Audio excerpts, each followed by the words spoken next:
National మీడియాలో ఒక చర్చ సందర్భంగా కేంద్ర వాణిజ్య మంత్రి పీయూష్ గోయల్ అంటూ ఉన్నారు H1B వీసా ప్రాముఖ్యత తగ్గిపోయింది అని చెప్పి.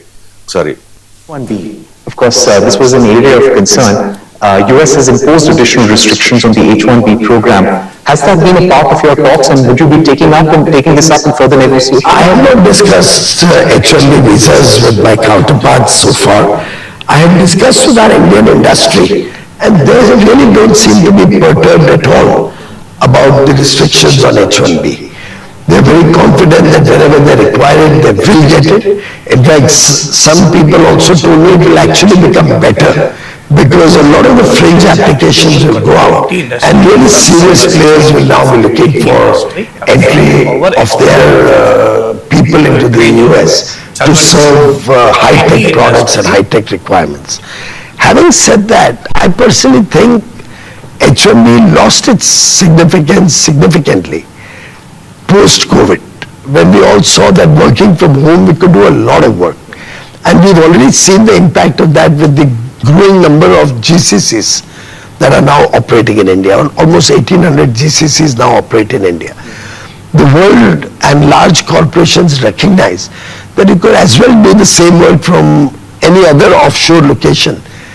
Instead of getting people into very high cost economies like the US, Europe, getting anybody to UK or London or New York or anywhere, such places, a very expensive proposition. So a lot of work is being outsourced to their GCCs, which is great news for India, because the people stay in India with their families, they earn in India, they pay taxes in India, they spend in India, adding to our economy and economic activity. They save in India, invest in India, and we also earn foreign exchange. H1B, of course, this was an area of concern.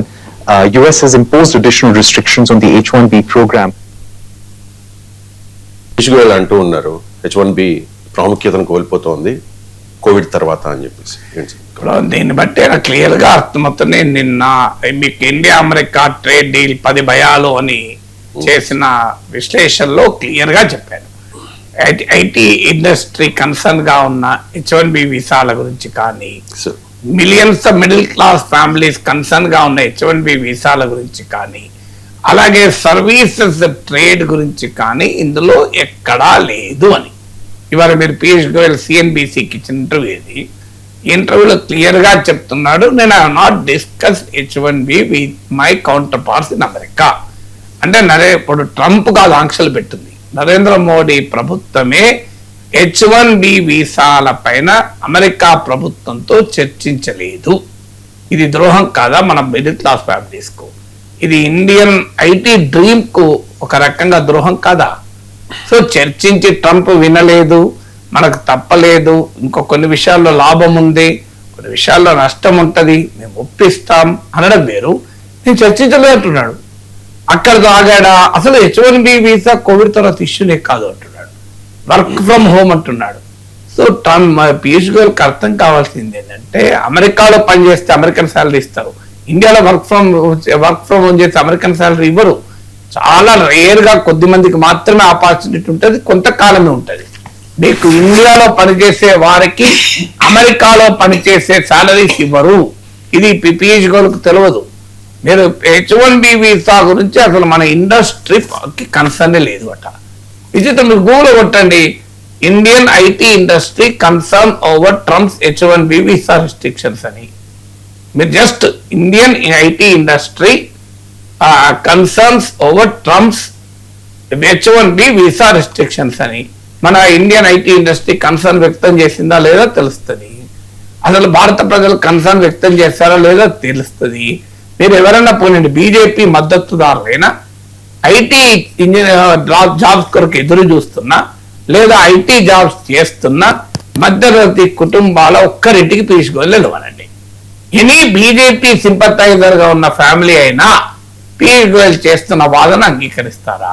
H1B వీసాల ఇష్యూనే కాదు, Covid తర్వాత అసలు work from home మొదలైంది.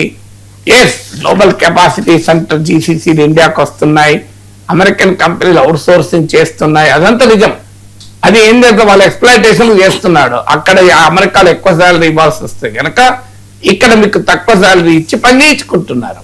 అది అదొక రకమైన exploitation. Okay, Piyush Goyal అనే నిజం, ఇండియాలోనే పని చేస్తే మన ఇక్కడ ఎకానమీ కంట్రిబ్యూట్ చేస్తారని. కానీ ఏమంటున్నారు పీయూష్ గోయల్, H1B వీసాల మీద వెళ్తే ఇక్కడ సేవ్ చేయరట, ఇక్కడ పని చేస్తేనే ఇక్కడ సేవ్ చేస్తారు, ఇక్కడ ఇన్వెస్ట్ చేస్తారు. అసలు ఇదేం లాజిక్? మీరు అమెరికాలో పనిచేసిన ఎన్ఆర్ఐలు అడగని ఇండియాలో ఎంత ఇన్వెస్ట్ చేశారు. అదే హైదరాబాద్ లో వెళ్ళి మీరు ఏ రియల్ ఎస్టేట్ వెంచర్కైనా వెళ్ళండి, ఇందులో ఎన్ఆర్ఐలు ఎంతమంది అపార్ట్మెంట్ బుక్ చేశారు అడగని చెప్తాను. మీరు ఏ గోల్డ్ షాప్ కైనా వెళ్ళండి, ఇందులో ఎన్ఆర్ఐలు ఎంతమంది గోల్డ్ కొంటున్నారు అడగని చెప్తాను. So what is the talking about? I don't understand. అసలు ఎన్ఆర్ఐల నుంచి మీకు డిపాజిట్ మొబిలైజ్ చేయడానికి మన ప్రభుత్వాలు ప్రత్యేకమైన స్కీములు పెట్టారు కదా. మీరు ఒక state bank of India NRI account, NRO accounts అని ఉంటాయి. మీరు state bank of India foreign exchange తో డీల్ చేసే ఎనీ బ్యాంక్ వెళ్ళండి, ఎన్ఆర్ఐల డిపాజిట్లలో ఎన్ని డాలర్లు ఉన్నాయో చెప్తారు. అసలు వాట్ ఈస్ పీయూష్ గోయల్? అసలు గ్రౌండ్ సిచ్యువేషన్ తో ఇంత కాంటాక్ట్ లేకుండా ఒక మంత్రి మాట్లాడితే ఎట్లా? ఎన్ఆర్ఐలు అంటే వాళ్ళు అమెరికాలో H1B వీసా మీద ఉంటే సేవ్ చేయరు, ఇన్వెస్ట్ చేయరట. ఆ మాట కరెక్ట్ కాలేదు కదా. ఏమంటాడు? H1B వీసాలు ఇంపార్టెంట్ కాదు, ఇండియాలోనే పని చేస్తే వాళ్ళు ఇక్కడ సేవ్ చేస్తారు, ఇక్కడ ఇన్వెస్ట్ చేస్తారు. అయ్యా, ఇన్వెస్ట్ చేసే వాళ్ళు, సేవ్ చేసే వాళ్ళు అక్కడ ఉన్న ఇక్కడ ఇన్వెస్ట్ చేస్తారు. Even American citizens are investing year. మన పర్సన్స్ ఆఫ్ ఇండియన్ పిఐఓలు, మీరు అమెరికాలో సిటిజన్స్ గా ఉన్న వాళ్ళు ఇక్కడ ఇన్వెస్ట్ చేస్తలేరా? మీకు అమెరికన్ బ్యాంకుల్లో పెట్టుకోవడం కన్నా మన దగ్గర ఇన్వెస్ట్ చేస్తే ఎక్కువ రేట్ ఆఫ్ రిటర్న్ వస్తుందని చెప్పి ఇక్కడ పెట్టుకోవడం లేదా? మళ్ళీ ఈ మధ్య ట్రంప్ వచ్చాక పెరిగింది, ఎందుకంటే అమెరికాలో ఎంతకాలం ఉంటామో తెలియదు, మళ్ళీ ఎప్పుడు భారత్ పోవాల్సి వస్తుందో, మన దేశంలో మనం ఇన్వెస్ట్ చేసుకుందామని చెప్పి ఇక్కడ ఇన్వెస్ట్ చేసే వాళ్ళు పెరిగారు. మీరు ఒక్కసారి ఎన్ఆర్ఐ ఇన్వెస్ట్మెంట్ ఆగండి, హైదరాబాద్ రియల్ ఎస్టేట్ క్రాష్ కాకపోతే చూడండి. మీరు ఒక్కసారి అడగండి, అసలు ఎన్ఆర్ఐలు H1B వీసాలు కన్సర్న్ కాదు అని అమెరికాలో ఉన్న లక్షలాది మంది బిడ్డలు అడగండి, చెప్తారు. ఇలా H1B వీసాల వల్ల 71% లాభపడుతున్నది ఇండియన్స్. మన కేంద్ర మంత్రి అంటే భారతీయుల మధ్యతరగతి కుటుంబాల ఆకాంక్షల్ని ట్రంప్ ప్రభుత్వం ముందు రైజ్ చేయకపోవడం ఒకటేరమైతే, చేయాల్సిన అవసరమే లేదు, అసలు అది ఇష్యూనే కాదు అనడం ఎంత అన్యాయం చెప్పండి. సో మీ అసమర్థతను సమర్థించుకోవటానికి ఇలాంటి వాదనలు పెడితే H1B వీసా సమస్య కాదు అంటే, అసలు ఎవరన్నా just ask any middle class BJP sympathiser, they will tell you what is H1B visa. H1B visa రాకుండా ఎంతమంది టెన్షన్ పడుతున్నారు మీకు అనేది అడుగుతాను. ఒక సాధారణ మిడిల్ క్లాస్ కుటుంబాల జీవితాలు మార్చాయి H1B వీసాలు. సో అది రియాలిటీ కదా. సో ఆ రియాలిటీని కాదని మీరు పోనీయండి, ఇండియాలోనే వాళ్ళు ఉండాలి అంటే ఇండియాలో అపార్చునిటీ క్రియేట్ చేయండి. అక్కడికి ఎందుకు వెళ్తారండి? నేను వెళ్ళాను ఇండియాకు, అమెరికాకు, నాకు దొరకదా? అమెరికాలో 3 యూనివర్సిటీలు నాకు ఆఫర్స్ ఉన్నాయి. నేను రిటైర్ కాకముందు, రిటైర్ అయిన తర్వాత ఉంది. ఇప్పుడు మా డిపార్ట్మెంట్ లో ఫ్యాకల్టీగా పనిచేసిన వాళ్ళు ఇప్పటికో 4 ఉన్నారు అమెరికాలో ప్రొఫెసర్స్ గా. ఇప్పుడు 4, ఒక్కరు కాదు, 2 కాదు, హెడ్ ఆఫ్ ది డిపార్ట్మెంట్ గా ఉన్నారు, వైస్ ఛాన్సలర్స్ గా ఉన్నారు, టెక్సాస్ యూనివర్సిటీ వీసీగా పనిచేశారు, అసలు హెచ్ఓడీలుగా పనిచేశారు. అమెరికన్ యూనివర్సిటీస్ లో మా జర్నలిజం డిపార్ట్మెంట్ లో చదివిన వాళ్ళు 10 మంది ఉన్నారు. మరి నాకు కూడా ఉంది అవకాశం, నేను పోలే కదా. ఎందుకు వల్ల నాకు ఇక్కడ బ్రహ్మాండమైన అవకాశాలు ఉన్నాయి కనుక. అవకాశాలు లేని వాళ్ళు పోతారు, అవకాశం ఉన్న వాళ్ళు పోరు. అందువల్ల మీరు పోవద్దు అనేది విధానం అయితే పాస్పోర్ట్లు వీసాలు ఇవ్వకండి, పాస్పోర్ట్లు ఇవ్వకండి, అమెరికన్ కాన్సులేట్ ఇక్కడ పెట్టకండి. ఎందుకు పెట్టారు? ఇక్కడ వీసాలు ఇవ్వడానికి పెట్టారు కదా. ఒకవైపు ఏమో H1B వీసా ఇష్యూ కాదంటారు. H1B వీసా ఒక్కసారి మీరు అమెరికన్ ఎంబసీ దగ్గర వచ్చి నిలబడండి. H1B వీసాల కొరకు పడుతున్న అపాయింట్మెంట్లు దొరకక, ఇంటర్వ్యూ టైం దొరకక ఎంతమంది ఎన్ని ఇబ్బందులు పడుతున్నారో తెలుస్తుంది. So it is simply shattering Indian dream, IT dream కదా. సో H1B వీసాలు ఈవెన్ ఐటీ కంపెనీలు కూడా ఇబ్బందులు పడతాయి. సో మీకు అన్ని ఇక్కడ పనిచేయడం సాధ్యం కాదు, కొన్నిసార్లు ఆన్ సైట్ పనిచేయాలి, క్లయింట్ దగ్గర పనిచేయాల్సి ఉంటుంది. So it's a larger issue. ఇది బ్రెయిన్ అండ్ డ్రైనా? మరి వాళ్ళందరినీ ఇండియాలోనే ఉంటే ఇండియాలో మనం ఉద్యోగాలు కల్పించగలమా? మిగతా ఇంకా నిరుద్యోగ సమస్య పెరగదా? That is a larger economic issues. అది వదిలేసి అసలు H1B వీసాలు ఇష్యూనే కాదు, కోవిడ్ తర్వాత అది ఇష్యూగానే లేదు, ఇక్కడ వర్క్ ఫ్రమ్ హోమ్ చేస్తారట.